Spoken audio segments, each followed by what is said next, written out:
Amado, aqui mais uma vez está teu filho, Pai. Eu entrego teu filho nas tuas mãos, Senhor. Ele vai trazer a sua palavra, Pai, pois a sua palavra é que não vai nos alimentar, Senhor. Toma ele nas tuas mãos, Senhor. Desça com a tua unção, com a sua glória, com o seu poder sobre ele, Senhor.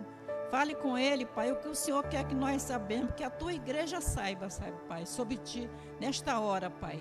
Em nome do Senhor Jesus, cubra teu filho com teu sangue, Senhor. Derrama teu sangue sobre o teu filho, Senhor. Abençoa teu filho, Pai. Abençoa o trabalho dele, abençoa a casa, abençoa a família dele, Pai. Em nome de Jesus, cuida do teu filho, Senhor. Em nome do Senhor Jesus, é tudo que eu já te peço e já te agradeço. Amém.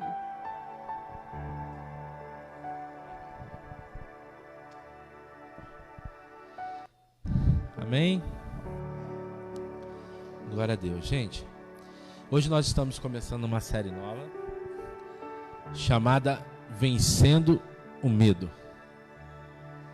Eu não sei quantas semanas serão, o Espírito Santo que vai nos conduzir, mas uma coisa é certa: nós não seremos o mesmo no final desse processo. Então vamos ficar ligados, vamos tudo aquilo que nos distrai, vamos deixar lá fora e vamos abrir o nosso coração, porque Deus só pode fazer se nós abrirmos o nosso coração. Amém? Abre lá a palavra do Senhor no livro de Salmos. Salmos 121, muito conhecida.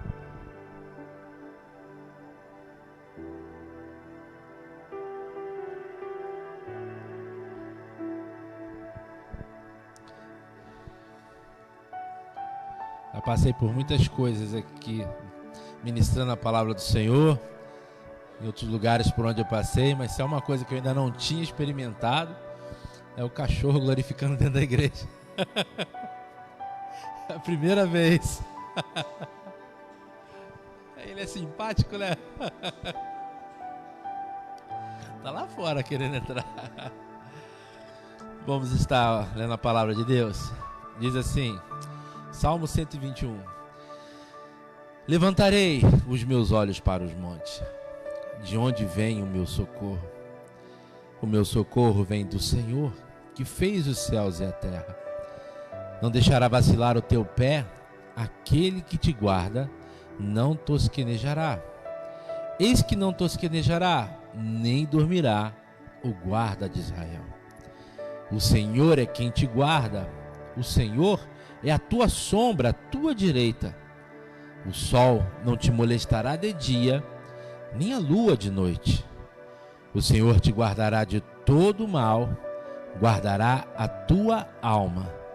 O Senhor guardará a tua entrada e a tua saída, desde agora e para todo sempre. Amém? Podeis sentar, meus amados. Nós vamos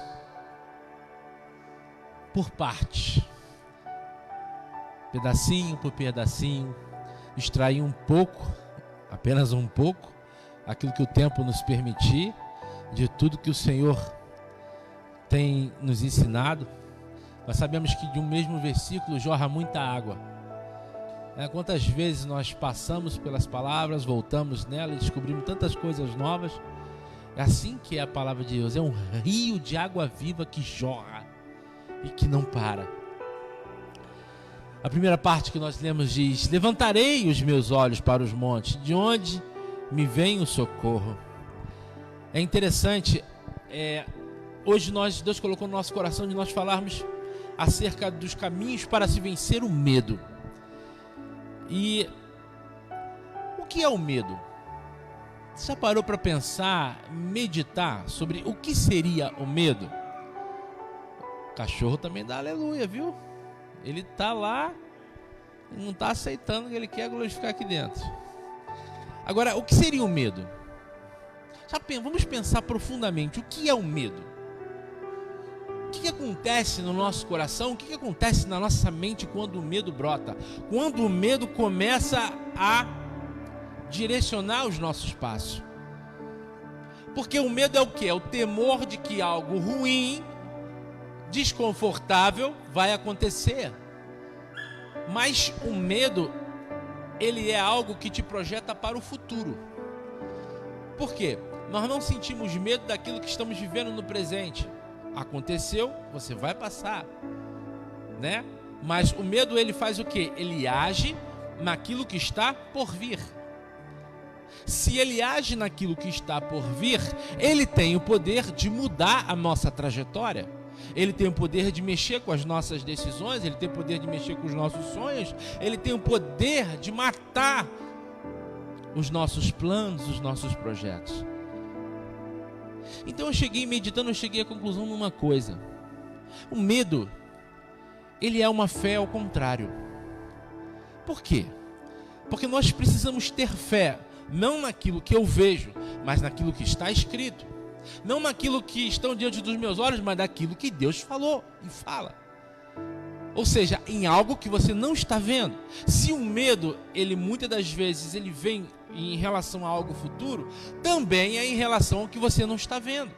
Então, para você temer algo e tomar uma atitude em detrimento daquilo que você teme acontecer, você está agindo premeditadamente por aquilo que você não está vendo. Então você está tendo mais fé que alguma coisa já está dando errado, que alguma coisa vai dar errado, do que fé em que Cristo está contigo. Então, sem você saber, quando você fala assim, eu não tenho fé para isso, você está tendo fé. Só que você está tendo uma fé ao contrário.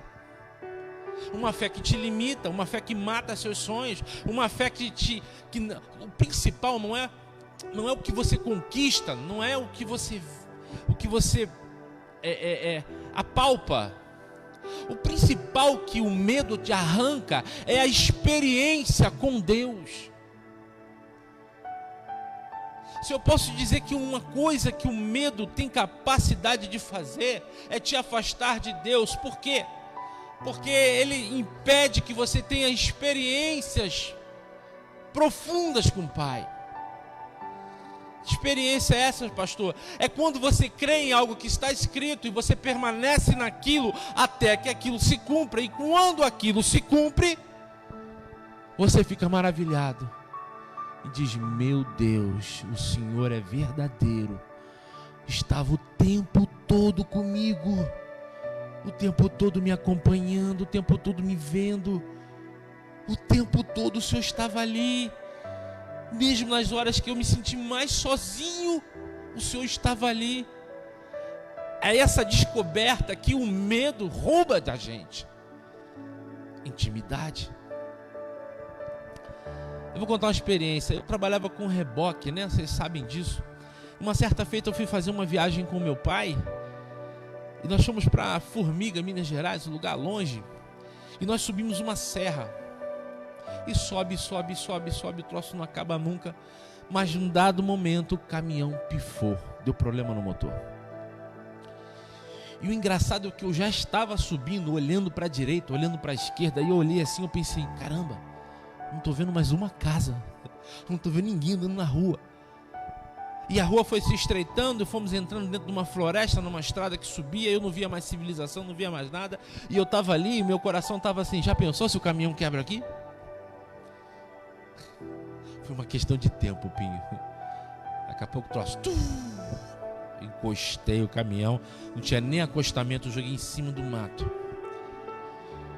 E na hora eu gelei.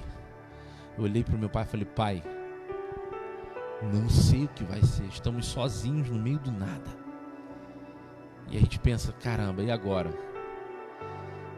Aí o que acontece? Mas a gente é crente. Aí a gente lembra do Pai. Aí eu olho para o céu e falo: Senhor, eu não sei como, mas eu sei que o Senhor nunca desamparou a gente. Isso é verdade. Porque essa experiência não foi única, ela foi uma das milhares de experiências que nós passamos, de grandes livramentos que Deus nos deu. E nos dá a todo tempo. Mas esse dia foi interessante, porque eu orei ao Senhor e procurei sinalizar o caminhão, e daqui a pouco me desce, no sentido contrário, descendo a serra. E eu olhava para o alto e pensava de onde me virá o socorro. Ou seja, não vem carro nenhum, meu Deus do céu, não vem ninguém. Daqui a pouco desce aquele caminhão velho, antigo, que a gente chama de sapão, Mercedes antigo. E quando aquele homem sai da curva que bateu o olho, foi tão automático a reação dele, ele não pensou, ele simplesmente viu e encostou o caminhão. E era um senhorzinho chamado Seu João. Ele falou: rapaz, vocês enguiçaram? Nós falamos: enguiçamos. E não fazemos a menor ideia de como a gente vai resolver isso. Só para encurtar a história, aquele homem, ele me ofereceu uma carona. Eu deixei o meu pai no meio do mato e ele desceu comigo a serra, quilômetros e quilômetros até a Presidente Dutra. Na primeira cidade ele me levou num autopeça. Estava fechado e me levou em outro, e estava fechado e me levou em outro. Depois me levou para um mecânico, arrumou um mecânico para mim. Eu ficava olhando aquele homem fazendo caminhão de táxi, e eu ficava olhando dentro, e eu pensava comigo: meu Deus, que ser humano é esse? Que ser humano é esse? Esse cara é um anjo. E ao final, quando ele conseguiu a peça, conseguiu o mecânico, e o mecânico tinha carro, ia voltar comigo, eu tentei pagar ele pelo menos o combustível que ele gastou. Ele não recebeu, não quis receber nenhum centavo. Aí eu percebi que Deus coloca anjos no nosso caminho em forma de pessoas. E eu tive uma experiência profunda com Deus, porque eu olhei para cima e falei: o que eu faço? E no piscar de olho Deus resolveu o meu problema, porque Ele nos cerca com o seu carinho. E eu senti Deus tão perto da gente, guardando a gente de uma forma tão bonita. Foi até engraçado, porque quando nós voltamos, isso foi 10 horas da manhã, eu só consegui voltar às 4 horas da tarde. Meu pai estava lá no meio do mato com um pedaço de pau, escutando um barulho dizendo que era onça. Eu falei: que é isso, pai? É uma onça. Eu falei: pai, larga isso aí, pai, vem pra cá em nome de Jesus. Estava assustado, estava sozinho no meio do mar. Mas esse dia Deus me fez experimentar o carinho dele. E aí veio aquela frase dentro do meu coração falando forte: filho, não temas, eu sou contigo.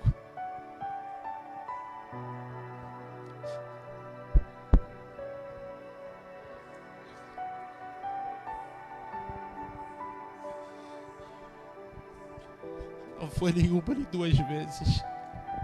Foram tantas vezes que eu olhei para o céu e falei: Senhor, socorro. Senhor, socorro. E Deus estava ali. Quantas vezes, como o apóstolo Pedro, eu me senti afundando no mar de problemas e gritei e falei: Senhor, socorro. E Ele me tomou pela mão e me botou de pé. E Ele falou: filho, não temas. Isso é uma coisa que a palavra do Senhor fala para nós de Gênesis a Apocalipse. Se há uma coisa que Deus repete várias e várias vezes é: não temas. Não temas. E levantarei os meus olhos para o monte, de onde me virá o socorro. E essa palavra, ela nos ensina o seguinte: naquela época, naquele tempo, os montes eram os lugares onde as pessoas iam buscar o Senhor. Mas também naquela época já estavam infestados de adoradores de Baal, de estátuas, de lugares onde os gentios adoravam outros deuses. Então, quando ele olha e pensa: de onde me virá o socorro? Ele pensa: meu Deus, se os lugares altos estão contaminados, da onde então me virá o Senhor? Aí o Senhor fala: meu socorro virá do Senhor que fez os céus e a terra. Deus está falando: olha, eu não habito em um lugar específico, eu habito em lugares altos, aonde você acessa com o seu coração. Me invocareis, passareis a orar a mim e eu vos ouvirei. Então é lindo que ele coloca, ele chama a atenção do salmista e fala: eu estou em lugares muito mais altos do que esse. Eu gosto de monte, já tive cada experiência em oração com monte muito linda. Eu gosto de orar em monte, não sou contra. Inclusive uma vez eu tive uma experiência que foi tão bonita. Eu não sei se alguém aqui já teve, mas eu sei que algumas pessoas já passaram por isso. de ver as folhagens se acenderem. E eu ainda era crente bem novinho. E um pastor que estava conosco falou assim, ele me chamava de Batistinha, e falou: Batistinha, abre os olhos. Eu abri os olhos e olhei ao meu redor. O chão estava todo aceso, lá no Monte do Tinguá. Eu nunca mais esqueço. Aí ele passou a mão no chão, pegou os pedaços de folha acesa. Abre a mão, Batistinha. Eu abri. Ele botou na minha mão. Parecia que tinha um monte de vagalume na minha mão. Uma manifestação física do poder de Deus. Eu falo isso, eu sei que muitas pessoas já tiveram essa experiência. Então eu sei que aonde nós estivermos e o nosso coração estiver ligado no Senhor, Ele se faz presente. Mas só em monte? Não. Porque ainda que você não possa subir no monte, se você for para o teu quarto, fechar a porta do teu quarto e se rasgar na presença dEle, ali Ele vai te acender. Ali Ele vai te amparar, ali Ele vai te renovar. Oh, Senhor. Oh, meu Pai. Que glória nesse lugar, Senhor. Que glória nesse lugar, Senhor. Lamaço que anderebi arabaço canto libi arabaço ricandarai.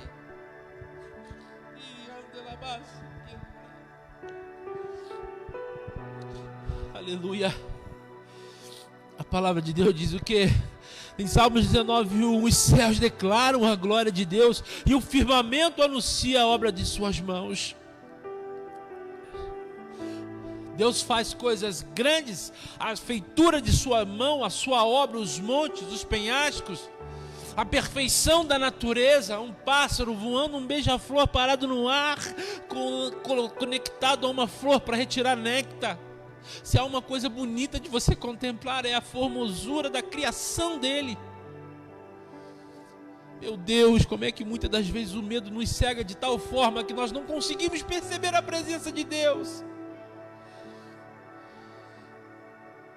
Ah, pastor, você pode falar, mas eu não consigo mais me conectar ao Senhor, porque é só problema, é só morte, é só violência. Meu Deus do céu, preste atenção no lado certo, porque muitas das vezes o medo se torna um gigante na nossa vida, porque muitas das vezes nós permitimos que ele se amplifique, os nossos problemas vão se amplificando. Por quê? Porque eu só estou olhando para o problema. O Senhor está falando: eleva os meus olhos para os montes, larga, para de ficar olhando o seu problema o tempo inteiro e olhe para o Senhor.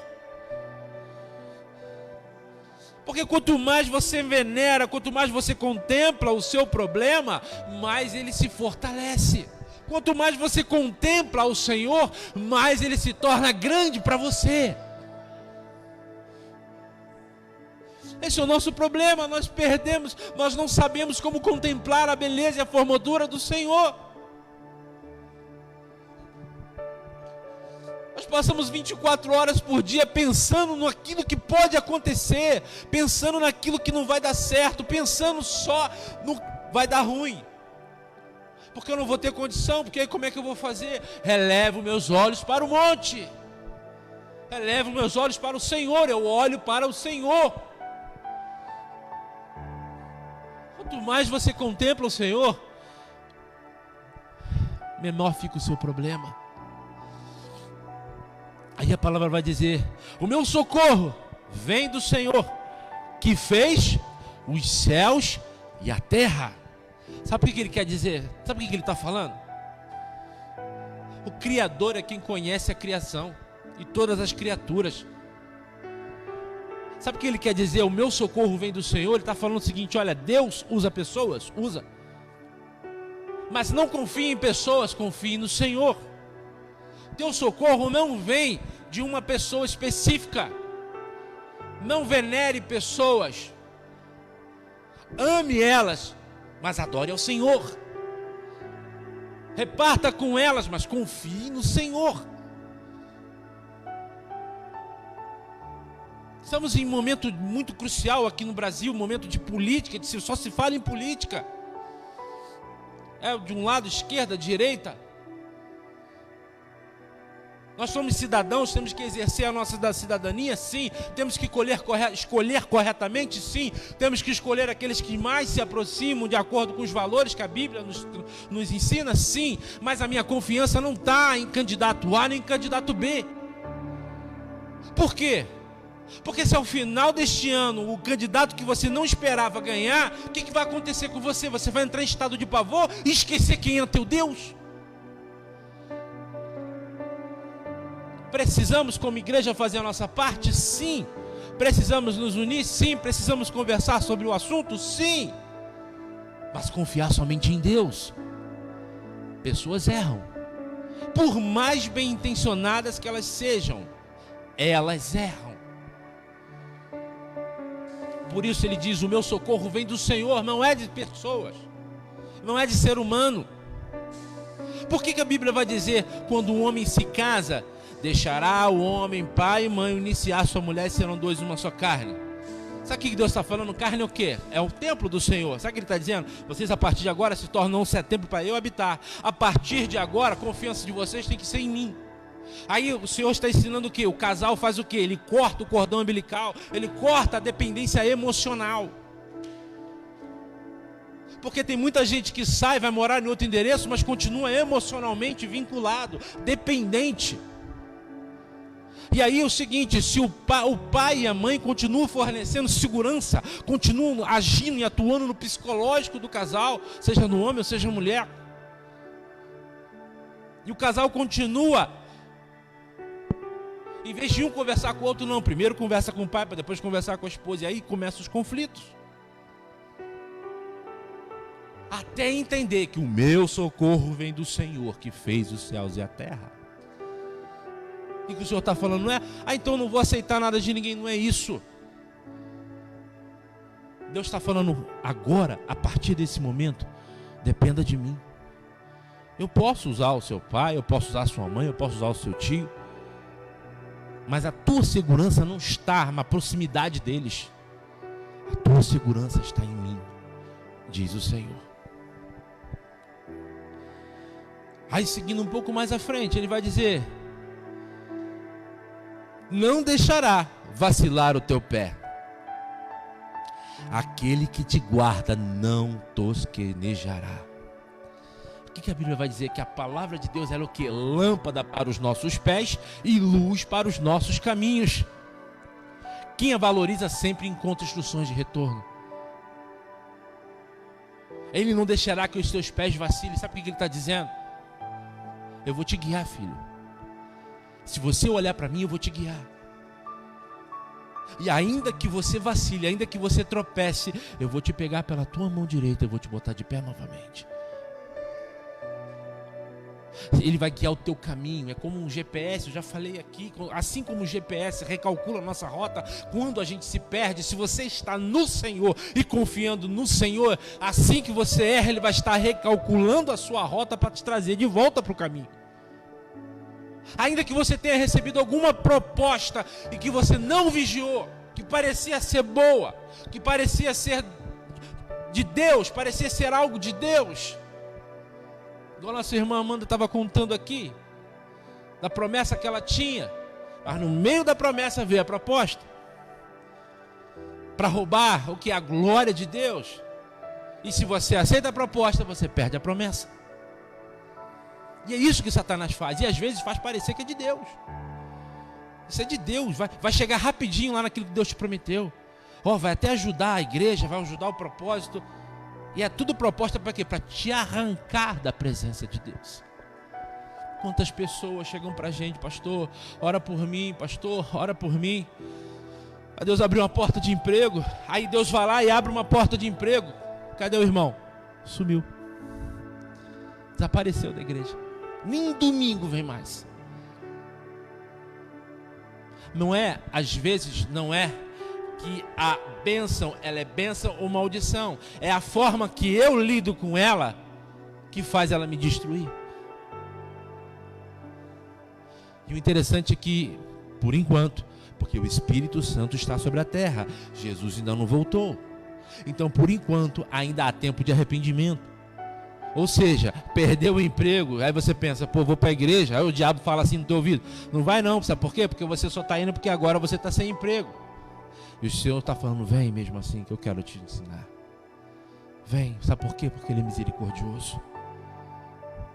Tem uma porta aberta de retorno. Tem uma rota recalculada para você voltar. Deixa Ele trabalhar em você. Sabe por quê? Quando Ele fala assim, não tosquenejará, Ele não vai dormir. Deus não dorme. Deus não se distrai. Ah, mas poxa, eu acho que Ele me esqueceu. Quantas vezes você está diante da luta? Quantas vezes você, às vezes por falta de resposta, eu não digo nem falta de resposta, porque Deus sempre responde. Aí você pode falar, ah pastor, não responde não. Às vezes eu oro e não recebo a resposta. Nós até falamos aqui, Deus sempre tem 3 respostas: sim, não ou espera. O sim normalmente é aquela que a gente já percebe logo. O não a gente demora a perceber porque a gente é teimoso e quer uma coisa que vai nos fazer mal e Deus está dizendo não e você está fingindo que não está entendendo, mas Deus já falou não. E o espera, o espera. O espera é difícil. Permanecer naquela palavra é difícil. O gigante está se aproximando. Vocês lembram de Saul? Saul, ele tinha sido consagrado, separado para ser rei de Israel, segundo a cabeça dos homens. E Samuel fala para ele, olha, aguarda que eu vou adorar e em 7 dias eu retorno. E aí então nós vamos oferecer o quê? O holocausto. Vamos fazer a oferta pelo rei, pelo reino. Mas aí os filisteus começaram a cercar o arraial. E à medida que os filisteus cercavam e mais gente ia chegando e o profeta Samuel não se aproximava, ele começou a ter medo. Ele começou a olhar para os gigantes. O problema dele era gigante, mas havia filisteu ali também. Devia ter filho de Anaquim também, não sei. E à medida que o povo foi ficando com medo, ele foi se retirando. E ele foi sentindo que estava sozinho, mas ele não entendia que ele não estava sozinho, ele estava com Deus. E aí deu os 7 dias, Samuel não aparece, e ele vai lá e faz o que ele não deveria fazer. Ele, no ato de desespero, ele oferece o sacrifício. E aí quando ele acaba de oferecer o sacrifício, o profeta chega e fala para ele, o que foi que tu fizeste? Deus teria confirmado o teu reino por toda a eternidade, mas agora Ele já tem separado outro para colocar no lugar de ti. Porque ele vira e fala, Samuel, o pessoal já estava saindo, eu fiquei com medo e ofereci. Medo. Porque ele creu. Por isso que eu falo, às vezes para você ter medo, você tem que ter mais fé do que esperar em Deus. Porque ele creu que os filisteus iriam dizimar o povo de Israel. Ele precisava crer, porque aquilo ainda não havia acontecido. Ele teve que acreditar que aquilo ia acontecer. Então é necessário ter fé para ter medo. Olha essa coisa louca. O medo é ao contrário, mas é necessário ter fé. E aí nós conhecemos a história. Ele foi rejeitado e ele ainda, em vez de se preocupar, o que ele fala? Tudo bem, tá bom, então já perdi, mas faz o seguinte, fica aqui comigo, porque aí o povo vai olhar e vai achar que Deus está tudo bem comigo, com Deus. Você pode ficar aqui. E Samuel, com um pungido no coração, ficou do lado dele. Mas naquele momento Deus havia escolhido quem? Davi. Ele perdeu o reino por causa de quê? Ele perdeu o reino por causa de quê? Medo. Vocês lembram de Elias? Elias foi um homem muito usado por Deus. Elias havia acabado de descer do monte porque havia sido feito o quê? Desceu o fogo do céu através da palavra de Elias. Os profetas de Baal foram mortos. Ele estava bombando. E quando ele chega diante de Jezabel, para avisar que a chuva estava vindo, que os profetas dela já haviam sido mortos, ele recebe aquele recado da mulher: que Deus me faça outro tanto se eu não fizer a mesma, se amanhã a essas horas não tiver acontecido a mesma coisa contigo. Aquela palavra entra no coração dele e o derruba de tal maneira que ele foge. O medo. Mas não critica Elias não, porque nós agimos assim também. Temos experiências maravilhosas com Deus, Na semana seguinte, em vez de nós usarmos essa experiência para as outras lutas, porque Deus te dá uma vitória numa área da tua vida, você pega essa experiência com Deus e usa para as outras áreas. Não, você pega essa experiência, guarda na caixinha e você pensa, bom, aquilo ali Deus fez, aqui eu acho que Deus não pode fazer. Ali Deus me deu vitória, mas aqui eu acho que não é a área dele, acho que é outra seção. É o departamento. Não é. Ele é Deus, Ele é o mesmo. As experiências que você tem com Ele é para te fortalecer, para seguir adiante. Porque Ele não te deixa em momento nenhum. Por isso que o salmista está dizendo, e não tosquenejará nem dormirá. Ele não dorme, ainda que a gente acha que Ele está dormindo. Quem dorme são os profetas de Baal. Lembra quando Elias estava no monte? E os profetas se mutilavam, oravam, gritavam. E Elias falou, fala mais alto, pode ser que ele esteja dormindo. E não aconteceu nada, mas quando Elias orou, o fogo desceu. Mas vamos adiante. O Senhor é quem te guarda. O Senhor é a tua sombra, a tua direita. Aí eu pergunto, olha só o nível que Ele está revelando para nós de proximidade. O Senhor é quem te guarda. Ele é a tua sombra, a tua direita. Alguém consegue se apartar da própria sombra? Alguma vez já conseguiu, Pinho? É impossível, você não consegue apartar da própria sombra. Ela jamais se aparta de ti. A palavra dele diz o quê? Ele será a sua sombra, a sua direita. Tem gente que usa essa palavra para falar sobre ideologia política, né? A direita, a esquerda. Eu não sei, mas tem um versículo que diz assim, lá em Eclesiastes 10:2: o coração do sábio o inclina para a direita, mas o coração do tolo o inclina para a esquerda. Então, hashtag fica a dica. Mas vamos falar sério, vamos pensar numa coisa. Se a sombra, olha aqui, ele diz o que? A sombra está, preste atenção nisso, a sombra está o que? À direita. Para que haja sombra à nossa direita, aonde está o sol? Aonde está o sol? A oeste. Aonde o sol se põe? A oeste. Ele nasce a leste e se põe a leste. Para que você perceba a presença dele, é no final do dia. Sabe o que ele está dizendo para mim e para você? Eu estarei com vocês até o fim. Você não me perceberá durante o dia. Você me perceberá, viu, Disseu? Você me perceberá, diz o Senhor, no final do processo. No final do processo. É aí que você percebe o quanto Ele esteve tão perto de você. Porque na manhã você não percebeu a sua direita. Você acha até que no início do dia, quando você está diante dos desafios, problemas não, desafios, parece que Deus até está colocando cargas sobre você. Parece que Deus foi para a sua esquerda, né? Se o sol nasceu a leste, a sombra está onde? É quando você percebe Deus colocando o quê? Desafios. Ele coloca desafios. Nós interpretamos como problemas, mas não são desafios. E quando você não percebe a sombra do seu lado? Quando o sol está o quê? Exatamente em cima de nós. Nós olhamos ao nosso redor e não percebemos a sombra. É no meio do processo que realmente... Qual é o momento mais difícil do crente? É no meio do processo. Qual foi o momento mais difícil para Jesus? Ele ressuscitou o terceiro dia, mas o segundo aconteceu o quê? Ele morreu e foi ao inferno. Tá ligado? No momento mais difícil, no meio, é o meio do processo. É quando você olha para um lado, olha para o outro e você não sente ele, mas ele está ali. E quando ele vai se revelar para você? Ao terceiro dia. Lembra de todo as 3 medidas de Cristo que nós ministramos aqui? Quando ele vai se revelar? Quando que a vitória chega? No final do processo. Quando eu vou ver ele? Quando o sol tiver o quê? Se pondo. Quando que nós conquistamos a nossa salvação? É no final. Por isso que a Bíblia vai dizer o quê? Melhor é o fim das coisas do que o começo delas. Aleluia, Jesus. Glória ao teu nome, Senhor.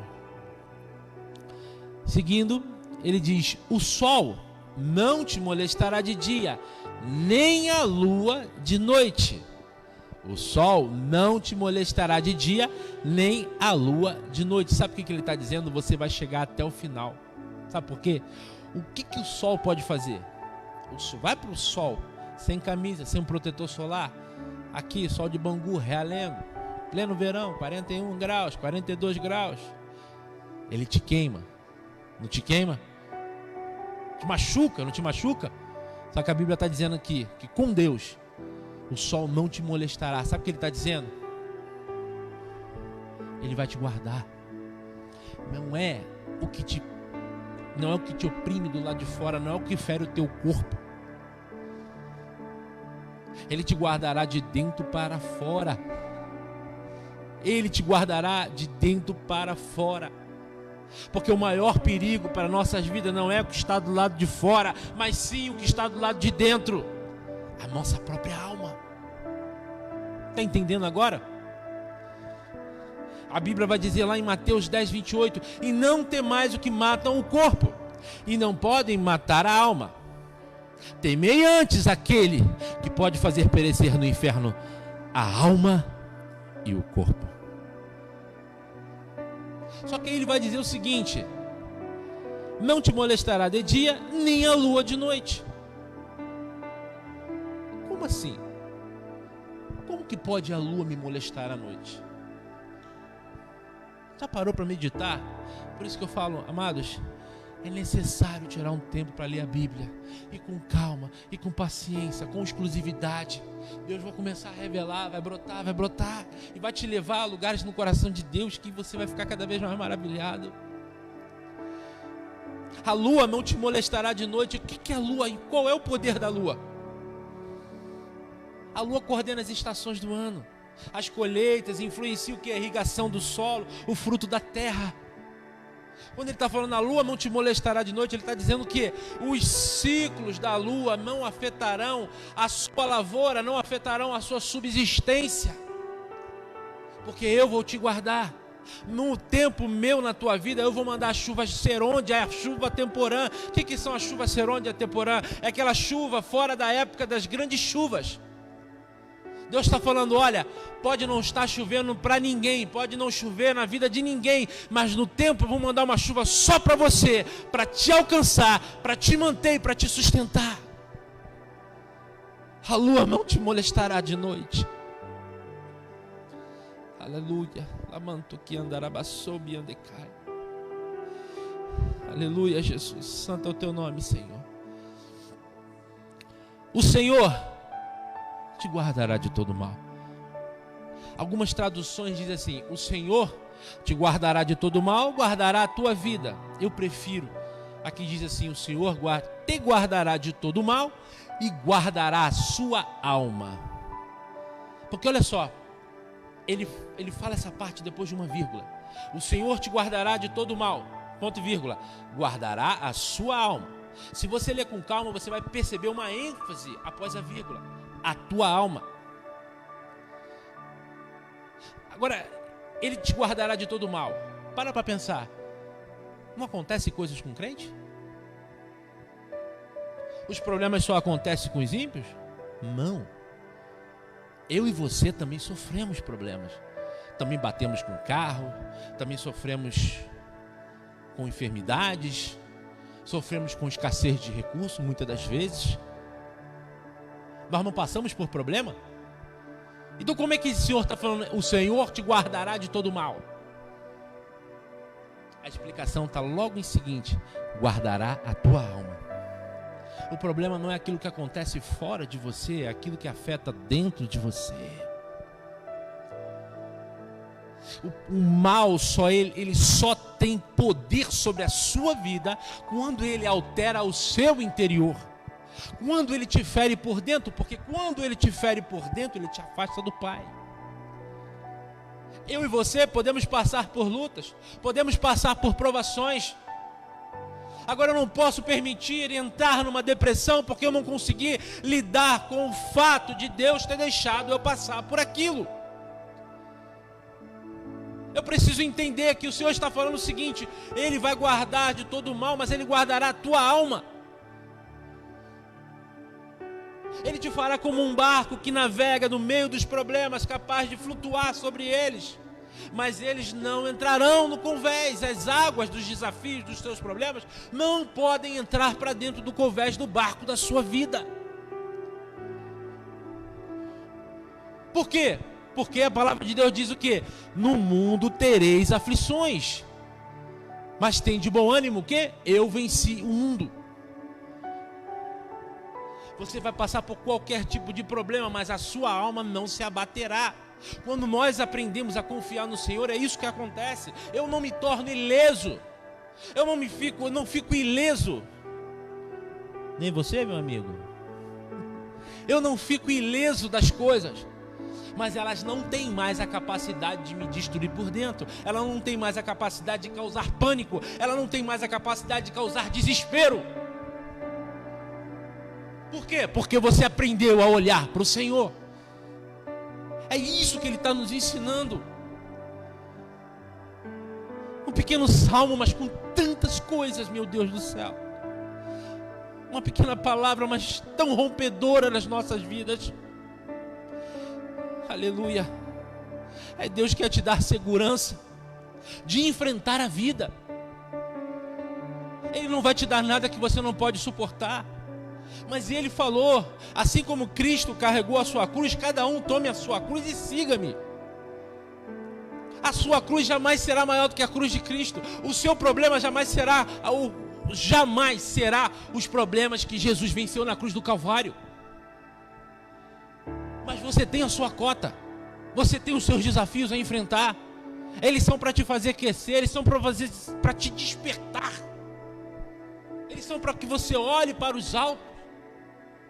É Ele, é o desafio que nos ensina a olhar para Deus. Quantas vezes muitas das vezes, vamos nos afrouxando, vamos, orando menos, orando pouco, jejuando raramente. Aí o vento se levanta, a gente logo corre para os pés do Senhor. Glória a Deus que este caminho ainda está livre. Glória a Deus, porque chegará um momento que este caminho não existirá mais. A igreja já não estará mais aqui. E se você está nos assistindo, aproveite enquanto é tempo. Aproveite enquanto é tempo. Porque Ele é o teu Deus. O amor dele está disponível. Ele está tão perto que, como uma sombra, você não consegue se livrar dele. Mesmo você que está me ouvindo, que está no pecado, mesmo você que se sente tão longe da presença de Deus, se sente tão aquém, tão longe, Ele te botou para assistir essa live hoje à noite, para te dizer: eu estou perto e eu quero te trazer de volta para o meu caminho. Eu jamais te abandonei. Para a gente fechar, lá em Romanos 8,35 diz assim, perdão, vamos fechar ainda não, quase fechar. Quem nos separará do amor de Cristo? A tribulação? Ou a angústia? Ou a perseguição? Ou a fome? Ou a nudez? Ou o perigo? Ou a espada? Como está escrito: por amor de ti, somos entregues à morte todos os dias. Somos reportados como ovelhas para o matadouro. Mas em todas essas coisas, somos mais do que vencedores por aquele que nos amou. Porque estou certo de que, presta atenção nisso, porque estou certo de que nem a morte, nem a vida, nem os anjos, nem os principados, nem as potestades, nem o presente, nem o porvir, nem a altura, nem a profundidade, nem alguma outra criatura nos poderá separar do amor de Deus. Quem está em Cristo Jesus, nosso Senhor. Aleluia. Nada pode te separar do amor de Deus, nada. Porque tudo que Ele fez para você começar bem e para você terminar bem. Esse é o plano, esse é o projeto. E ainda que você não consiga começar bem, você tem de Deus a misericórdia e a companhia para consertar todas as coisas e terminar bem. Por isso que mais importante é o fim do que o início. Porque ainda que se você não comece bem, você pode terminar bem. E para fechar, o último pedaço: o Senhor guardará a tua entrada e a tua saída, desde agora e para todo sempre. De onde você saiu em primeiro lugar? Dos céus. Deus soprou o seu ruá, Espírito.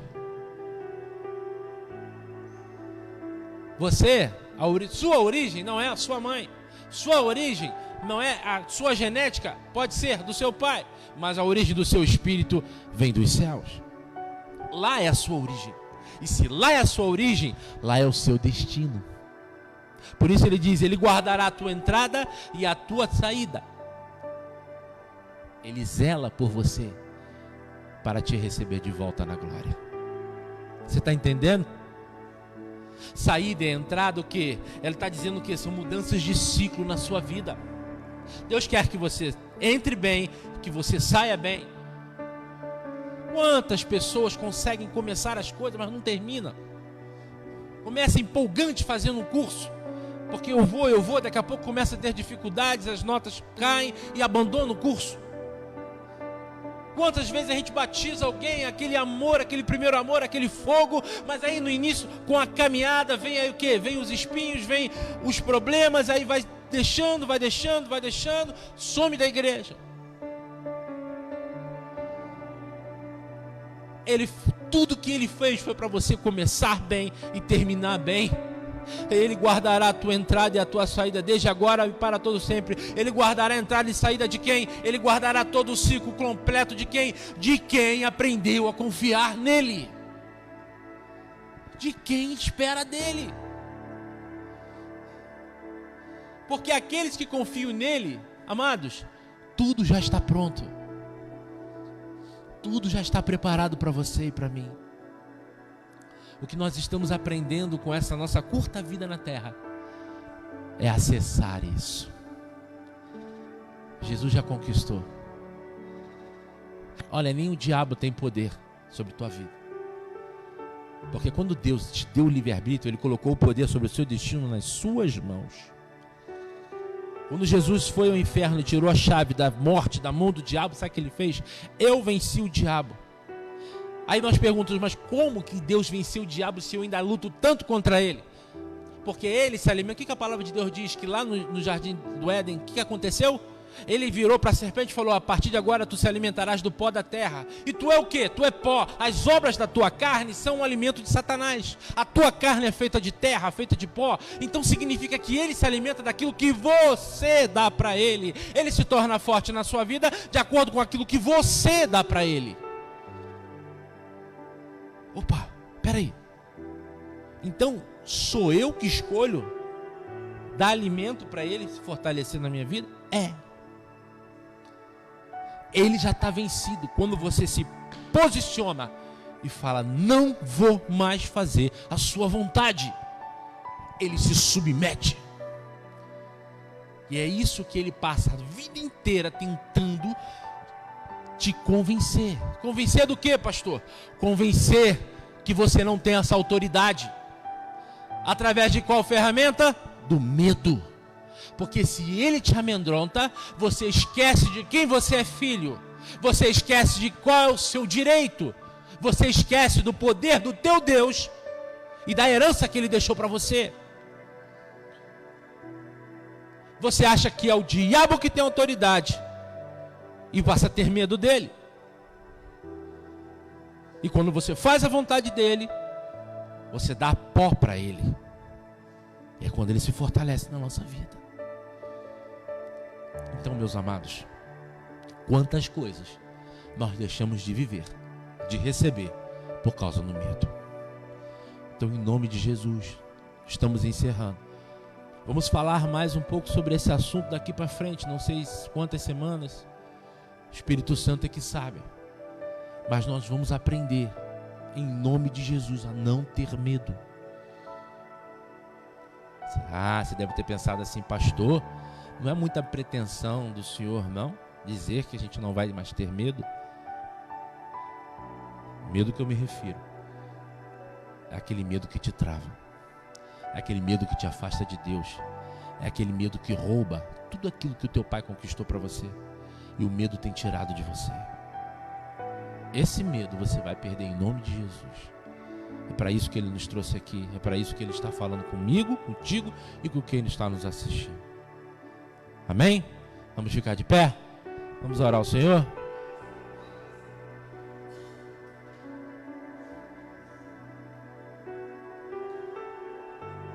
Deus é maravilhoso, né, gente?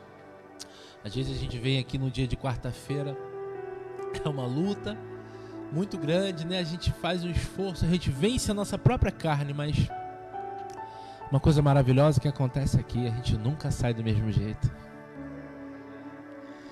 A gente nunca sai do mesmo jeito, cara. Só não se alimenta dele quem não quer. Fecha teus olhos. Senhor, nosso Deus e nosso Pai, Senhor, nosso coração está em júbilo, em alegria, porque as Tuas palavras de verdade, a Sua verdade é para nós vida. É reviver, Senhor, é restaurar, Senhor, é olhar para cima, Senhor Deus amado, encontrar novamente esperança, encontrar novamente a celebração, encontrar novamente a contemplação da Tua beleza, Pai. Por isso nessa noite queremos te agradecer, Senhor, por aquilo que o Senhor está fazendo nesse lugar, por aquilo que o Senhor está fazendo nos nossos corações, nos corações daqueles que nos assistem, Pai. Eu te peço agora em nome de Jesus, Senhor, toca nos teus filhos, Senhor. Abre, Senhor Deus, o entendimento, Senhor. Pai, que esta palavra não seja esquecida, mas que seja meditada, Senhor Deus amado. Porque a tua palavra nos diz que se o Senhor nos libertar, verdadeiramente seremos livres. Liberta a nossa mente do cativeiro do medo, Pai. Em nome de Jesus, Senhor. Nós olhamos para Ti e decidimos e escolhemos, ó Deus amado, viver as Tuas promessas. Olhar para Ti, Senhor, e não temer o mal. Assim nós te pedimos, Senhor Deus, nessa noite, profetizamos, Senhor, e te agradecemos em nome de Jesus. Amém. E graças a Deus. Vamos aplaudir o Senhor.